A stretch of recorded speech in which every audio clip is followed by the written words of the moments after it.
ప్రతిరోజు ప్రభు చరిత్రం చదువుకుంటున్నాము. బాబా మనకి ఇచ్చిన పెద్ద అదృష్టం అది. 1వ వాల్యూమ్ పూర్తయింది. ద్వితీయ భాగం చదువుకుంటున్నాము. అది ఇందులో నిన్న ఎంతవరకు అయిందో అందులో కొంచెం చెప్పుకొని తర్వాత మనం ఏం జరిగింది అన్నది చదువుకుందాం. అవతార్ మెహర్ బాబాకి జై. నిన్న జరిగినంత వరకు ఏంటంటే ఖుర్షిద్ అలాగే ఫిరోజా డాలి వాళ్ళిద్దరు గుమ్మాయి కుమార్తెలు. వాళ్ళిద్దరికి బాబా ముగ్గురు ప్రతిరోజు బాబాని కలిసి వెళ్తూ ఉండేవారు స్కూల్ కి.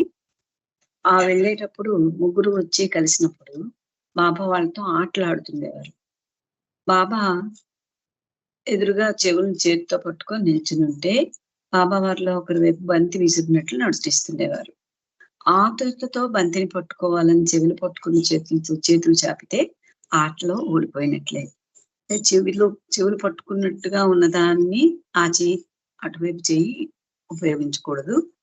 ఆ ఆతృతలో గనక ఆ చెయ్యి గాని పడితే వాళ్ళు ఓడిపోయినట్లే. అంటే ఎంత కాన్సన్ట్రేషన్ వాళ్ళకు ఉండాలో చూడండి. అంత మంచి ఆటలు పిల్లల చేత బాగా ఆడిపిస్తూ మంచి ఆటగాడిగా ఆయన తన పిల్లల చేత ఆడిపించేవారు. ఆటలకు ఇష్టమైన పిల్లలు ఏం చేసేవారంటే ఒక్కో రోజు స్కూల్కి వెళ్ళడానికి మానేద్దామా అన్న ఆలోచనలో ఉండి స్కూల్ గురించి పట్టించుకోకపోతే అది కూడా బాబా తొందర పెట్టి స్కూల్ టైం అవుతుంది వెళ్ళండి అని వాళ్ళకి స్కూల్కి పంపించి ప్రతిరోజు వాళ్ళు వచ్చిన తర్వాత స్కూల్లో ఏం జరిగింది అన్నది కూడా అడుగుతుండేవారు. అలాగే మంజలిమయంలో ఎవరిని కొత్త వాళ్ళని వచ్చి బయట వాళ్ళని వచ్చి కలుసుకోవడానికి అనుమతించేవారు బాబా. ఒకసారి జూలై 2వ తేదీన ముస్లిం పెద్ద మనిషి ప్రొఫెసర్ సయాని రానిచ్చారు. ఆయనతో మాట్లాడుతూ బాబా అకస్మాత్తుగా నేను ఈ రోజుల్లో బయటకు ఎక్కడికి వెళ్ళినా టర్కీస్ టోపీ పెట్టుకుంటున్నాను అన్నారు.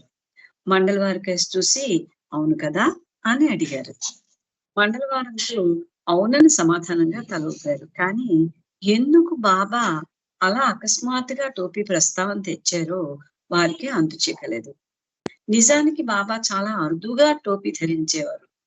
అసలు అప్పట్లో ఎప్పుడు టోపీని పెట్టుకునేవారు కాదు. చేతి రుమాలను లేదా పొడిగాటి గుడ్లను తలకు చుట్టుకునేవారు. అయితే బాబా ఎందుకు ఆ విషయం అప్పుడు చర్చించారో మిగిలిన వాళ్ళందరికీ తెలియదు కానీ ఆ విషయాలన్నీ తెలిసిన బాబా ఎందుకు అలా అన్నారో మనకి ఇప్పుడు చదువుతున్న తర్వాత దాంట్లో తెలుస్తుంది. ప్రొఫెసర్ సయాని బాబా గది నుండి బయటకు వచ్చాక మండలి వారితో మాట్లాడుతూ మెహర్ బాబా నేను అడగకుండానే నా ప్రశ్నలకు సమాధానం చెప్పారు అన్నాడు. అదేమని మండలి వారు ప్రొఫెసర్ని అడిగితే బాంద్రాలోని మౌలానా సాహెబ్ సమాధి ప్రక్కన గత 20 సంవత్సరాలుగా నా సోదరుడు కూర్చుంటున్నాడు. ఈ రోజు నన్ను పిలిచి మెహర్ బాబాను కలిసి ఆయన ఎలాంటి టోపీ ధరిస్తాడో కొనుక్కుని రమ్మని పంపాడు. కానీ నేను వచ్చినప్పుడు బాబా తలపై టోపీ లేదు. నేనేమో ఎలాంటి టోపీ ధరిస్తారని అడగడానికి సంశయిస్తున్నాను. ఈ ప్రశ్న అడగడానికి ఇబ్బంది కూడా పడుతున్నాను. అయితే నా ప్రశ్న అడగకుండానే తన సమాధానం ఇచ్చేశారని ప్రొఫెసర్ వివరించాడు. వీళ్ళందరికీ అర్థం కాలేదు రూపీ గురించి ఎందుకు మాట్లాడారా అని. కానీ ఆ ప్రొఫెసర్ సయాని బయటకు వచ్చిన తర్వాత చెప్పిన మాటలు బట్టి వాళ్ళకి అర్థమైన విషయం ఏంటంటే ఆయన వచ్చింది తెలుసుకోవడానికే. కానీ మీరు ఏ టోపీ పెట్టుకుంటారు ఎలాంటి టోపీ పెట్టుకుంటారు అని అడగలేదు. ఆయన ఇబ్బంది పడుతున్నారు. అది తెలుసు కాబట్టి సర్వజ్ఞుడు కాబట్టి బాబావే టర్కిష్ టోపీ పెట్టుకుంటున్నాను కదా అని అందరికీ అడిగి ఆయనకి ఏ విషయం అయితే ఆయన కావాలని అనుకున్నారో ఆ విషయం తెలిసేటట్లుగా చేశారు. డాక్టర్ ఘనీని తన వైద్య వృత్తి విజయవంతంగా కొనసాగడానికి ఆయన తన ఆసుపత్రిని 6 నెలల పాటు స్వయంగా చీపురుతో ఉంచి శుభ్రపరచుకోవలసిందిగా బాబా ఆదేశించారు. డాక్టర్ ఘనీ అదే మాదిరి చేశారు. వైద్య వృత్తిలో విజయం సంగతి మాట ఎలా ఉంచి ఆర్థికంగా ఎంతో నష్టపోయాడు. ఒకరోజు డాక్టర్ ఘనితో, నేను నీకు మంజిలిమేమిలో ఉండడానికి అనుమతి ఇస్తే ప్రతిరోజు సాయంత్రం 7 గంటల తర్వాత ఆసుపత్రి మూసివేశాక ఇక్కడికి వచ్చి ఉండగలవా అని బాబా అడిగారు. బాబా ఎంత బాగా సమస్యలు పరిష్కారం చేస్తారో చూడండి. వాళ్ళకి తెలియకుండానే ఏమీ జరగకుండా ఉన్నట్టుగానే ఎలాంటి ప్రశ్నలు వేసి దాన్ని ఎలా చేయిస్తారో చూడండి. నువ్వు మంజిలిమేమికి 7 గంటలకు రాగలవా అని అడిగారు. అది సాధ్యపడదన్నాడు డాక్టర్ ఘని. 7 గంటలకి రావడానికి వీలు పడదు కదా, అందుకని నాకు అవ్వదు అని చెప్పాడు. మంజిల్ నియమానుసారం మీరు సాయంత్రం 7 గంటలకల్లా మంజిల్కి తిరిగి రావాల్సి ఉంటుంది. అందుకు గాను నీవు శాశ్వతంగా ఆసుపత్రిని మూసివేసి నాతో కలిసి ఉండు అని బాబా ఆదేశించారు. అక్కడ ఉంటే ఆయన ఇంకా చాలా ఎక్కువ నష్టపోతున్నాడు. అలాగే నువ్వు నష్టపోతున్నావు ఆసుపత్రి మూసివేసి అంటే ఆయన బాధపడతాడు. కాబట్టి అలా చెప్పకుండా నువ్వు ఇక్కడికి మంజిలిమేమికి 7 గంటలకల్లా రావాలి కాబట్టి నువ్వు దాన్ని మూసివేసి ఇక్కడికి వచ్చేయి అని చెప్తే బాబా ఏది చెప్పినా అది చేస్తారు కదా. డాక్టర్ ఘని బాబా ఆదేశం తనకు శిరోధార్యం అన్నాడు. జూలై 12వ తేదీన తన ఆసుపత్రిని శాశ్వతంగా మూసివేశాడు. చూడండి ఎంత ఈజీగా వాళ్ళ పనులు చేసేవారో చూడండి. అదే మనమైతే రకరకాల ప్రశ్నలు, రకరకాల అనుమానాలు వచ్చేస్తాయి. కానీ వాళ్ళు మండలి కాబట్టి వాళ్ళలాగా తయారయ్యి ఉంటారు కాబట్టి వెంటనే అన్నమాట వెంటనే ఆయన ఆసుపత్రిని శాశ్వతంగా మూసివేశాట. మెహర్ బాబా ఉద్దేశంలో విజయం సాధించడం అంటే ఇదే. చూసారా, మెహర్ బాబా ఏమైనా అన్నారు, విజయం సాధిస్తున్నారంటే ముఖ్యంగా ఇటువంటిదే. కానీ డాక్టర్ ఘని వృత్తిలో ఆశించిన ప్రోత్సాహం మాత్రం ఇది కాదు.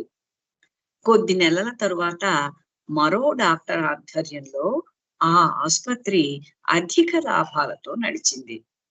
ఈయన నడిపినంత కాలం అది లాభాలు రాలేదు, నష్టాలు విపరీతంగా ఉండగా ఈయన మూసివేశాడు.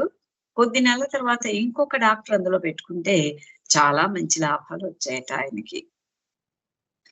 బాబా చిన్నప్పటి నుంచి కవితలు ఆడడం అన్నా, హఫీజ్ పద్యాలు చెప్పడం అన్నా ఎంతో ఇష్టపడేవారు. ఈ విషయం మండలిలోని శిష్యులందరికీ బాగా తెలుసు. జూలై 19న బాబా మండలిలోని కొందరిని పద్యాలు రాయమన్నారు.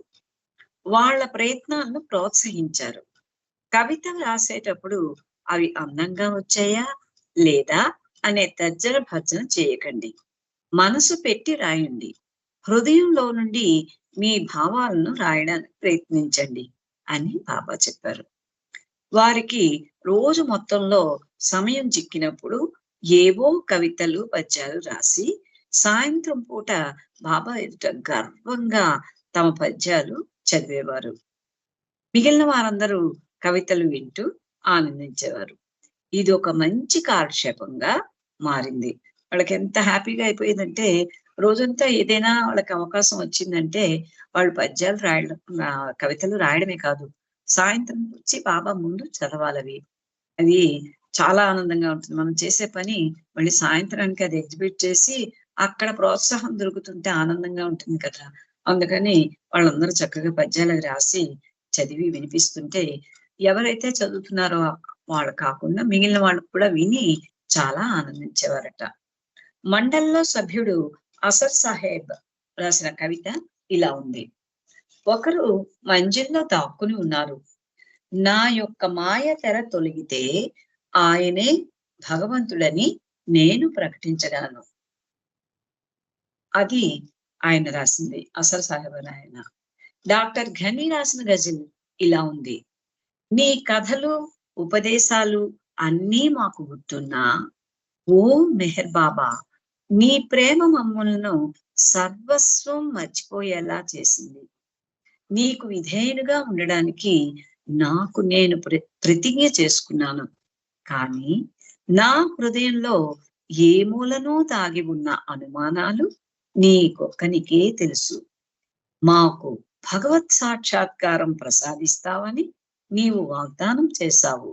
కానీ మా హృదయాల్లో ఆ వాగ్దానాన్ని ఎలా చిత్రించుకున్నామో మేం మాటల్లో వర్ణించలేం.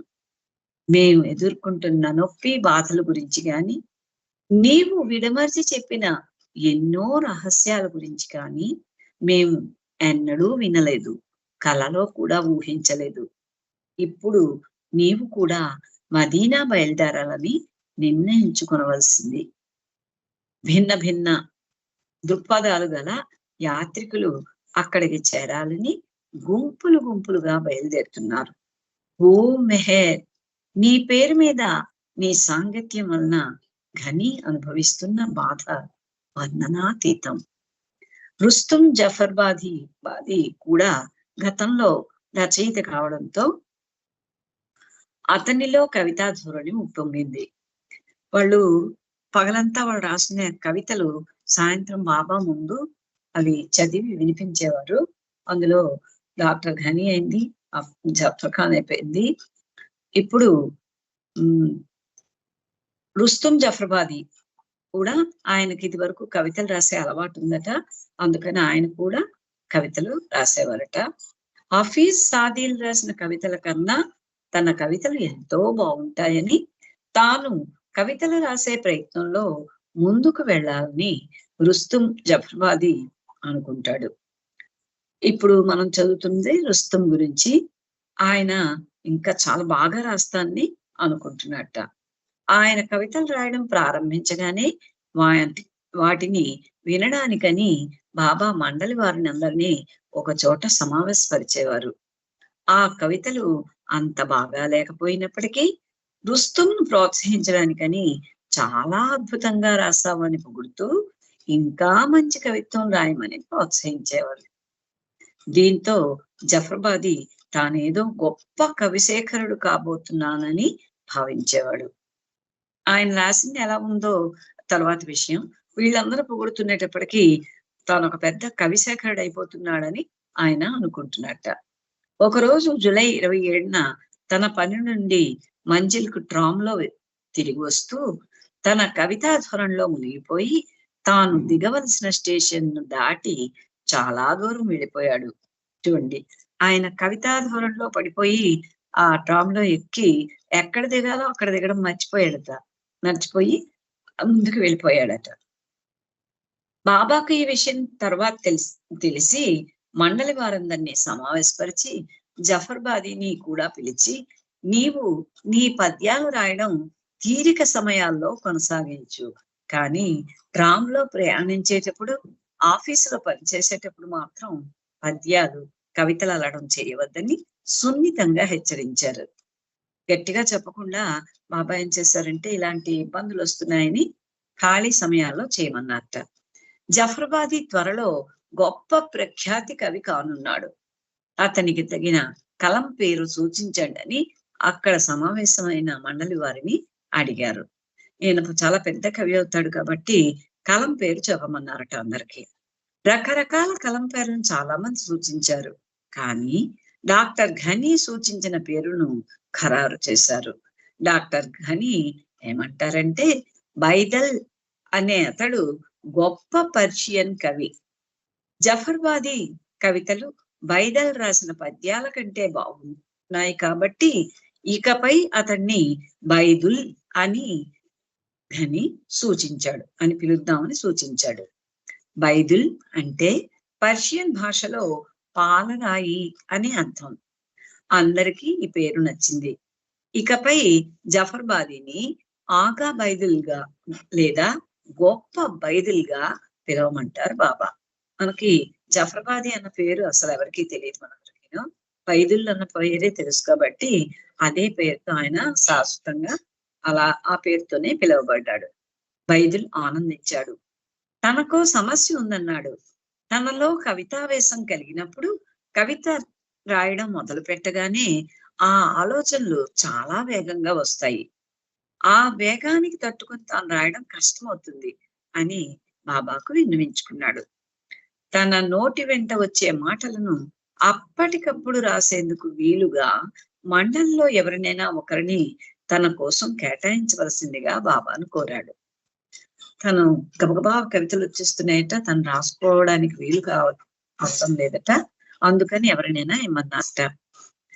డాక్టర్ ఘనియే బైదుల్ అనే పేరు పెట్టాడు కాబట్టి బైదుల్కు కార్యదర్శిగా ఘనీని బాబా వెంటనే నియమించారు. బైదుల్ నోటి వెంట వచ్చే కవితలను, ఆయనలో వచ్చే స్ఫూర్తిని ఎప్పటికప్పుడు రాయమని కూడా బాబా డాక్టర్ ఘనీని ఆదేశించారు. ఒక సందర్భంలో డాక్టర్ ఘనీ పాయ్ఖానాలో ఉన్నాడు. బైదుల్కు కవితాలోచన వచ్చి వెంటనే ఘని ఉన్న గది దగ్గరకు వెళ్ళి తక్షణం బయటికి రావాల్సిందంటూ తలుపు బాధసాగాడు. ఘని వెంటనే బయటికి వచ్చేయి, నాలో కవితా స్ఫూర్తి పొంగి వస్తుంది, నీవు త్వరగా బయటకు రాకుంటే ఈ అద్భుత కవితలన్నీ గుర్తుంచుకోవడం కష్టం అవుతుంది అని అంటూ తలుపు బాదుతూ ఎంతగా తొందర పెట్టాడంటే ఘని వెంటనే తన పాయింట్ బొత్తాలు పెట్టుకొని బయటకు వచ్చి బైదుల్ కవితల్ని రాసి పెట్టాడు. చూడండి, బాబా చెప్పిన మాటకు వాళ్ళు ఎంత విధేయులుగా ఉంటారు. ఆయన పాయఖానాలో ఉన్నాడు, వచ్చి ఘనికి త్వరగా రమ్మని తెలవగానే ఘని చాలా తొందరగా బయటకు వచ్చి కవితలన్నీ రాశాట. డాక్టర్ ఘని ఈ విషయాలన్నీ బాబాకు చెప్పగా ఆయన తన్నివి తీరా నవ్వారు. ఇలా జరిగింది బాబా అని చెప్పి బాబాకు చెప్పగానే బాబా చాలా ఎక్కువగా నవ్వారట. అంటే ఆయన ఉన్న కవిత ధోరణి స్పీడ్ ఎలా ఉందో అది విన్న తర్వాత, ఈయన ఇబ్బంది విన్న తర్వాత బాబా చాలా ఎక్కువగా నవ్వారట. ఆస్పెండియార్కు తన పెద్దమ్మ కొడుకు మెహర్వాన్ అంటే ఎంతో గౌరవం ఉండేది.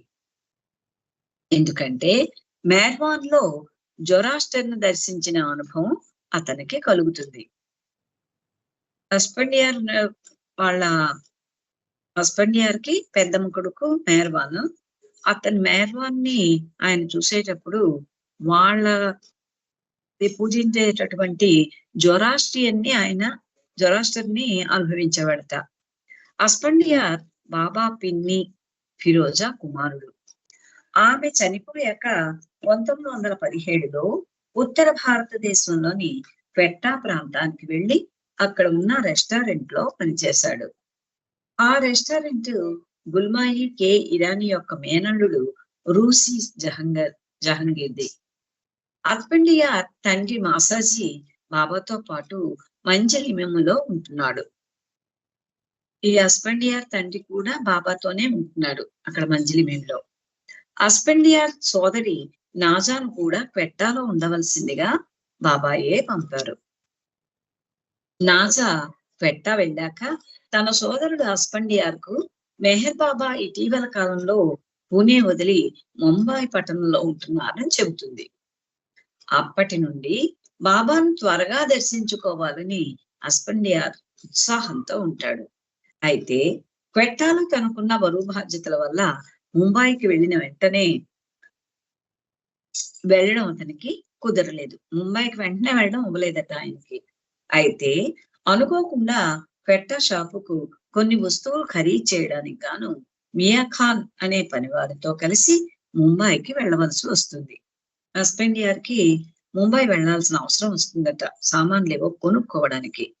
ఈ సంగతి నాజా ముందుగానే రహస్యంగా బాబాకు లేఖలో వస్తుంది. ఈయన అక్కడికి బొంబాయి వస్తున్నాడు అన్న విషయం తెలియకుండా బాబాకి రాస్తుందంటే హస్బెండియార్కి విషయం తెలియదు, బాబాకే ఉత్తరం రాస్తుందట. హస్బెండియార్కు ముంబైలో బాబా వద్ద ఉంచుకోవలసిందిగా ఆ లేఖ సారాంశం. అందులో ఏంటంటే హస్బెండియార్ను ఉంచేయమని చెప్పడం అట ఆ లేఖలో సారాంశం. ఎందుకంటే క్వెట్టాలో హస్బెండియార్ మరో కొత్త వ్యాపారం ప్రారంభించబోతున్నాడు. చెడు స్నేహాలకు లోనయ్యే ప్రమాదం కూడా ఉంది. అందువల్ల అతని సోదరి ఆ విధంగా బాబాకు లేఖ ముందుగా రాసి వారు బయలుదేరే ముందు పనివాడైన మియా ఖాన్తో హస్బెండియార్ను తీసుకెళ్ళు కానీ తిరిగి వెనక్కు తీసుకురావద్దు అని చెబుతుంది. వెళ్ళేటప్పుడు మియా ఖాన్ అనే పనివాడితో కదా వెళ్తున్నాడు, నువ్వు తీసుకెళ్ళు కానీ మళ్ళీ తిరిగి తీసుకురావద్దు, వెనక్కి తిరిగి తీసుకురావద్దు అని ఆ పనివాడితో నాజా చెప్తుందట. ముంబై వచ్చాక బాబా ఎక్కడ ఉంటున్నారో అన్న విషయాన్ని సరోజ్ కే ఇరానీ సోదరి ఇంట్లో హస్బెండియార్ తెలుసుకున్నాడు. కానీ ఎవరినీ మంజిల్లోనికి అనుమతించరని సరోజ్ సోదరి అస్పెండియార్ కు హెచ్చరించింది. ఏది ఏమైనా బాబాను దర్శించాలన్న దృఢ నిశ్చయంతో ఉన్న అస్పెండియార్కు మంజిల్ కు బయలుదేరసాగాడు. అస్పెండియార్ తండ్రి మాసాజీ ఆ సమయంలో మంజిల్ బయట కాపలా ఉన్నాడు. వెళుతున్నది అస్పెండియార్, ఆయన తండ్రి అక్కడ మాసాజీ బయట కాపలా కాస్తున్నట్ట. అయితే మంజిల్ నియమ నిబంధనలను అనుసరించి బాబా అనుమతి లేకుండా ఎవరితోనూ మాట్లాడకూడదు. కాబట్టి మాసాజీ కొడుకును చూసి కూడా మాట్లాడలేదు. కొడుకే వచ్చినప్పటికీ కూడా వాళ్ళతో ఏమీ మాట్లాడకూడదు, అది అక్కడ నియమం. కాబట్టి మాసాజీ కొడుకు వచ్చినా కూడా కొడుకు మొహం చూడకుండా కొడుకును చూసి ముఖం త్రిప్పుకొని లోపలికి పోయి అస్పెండియార్ వచ్చాడని బాబాతో చెప్పాడు.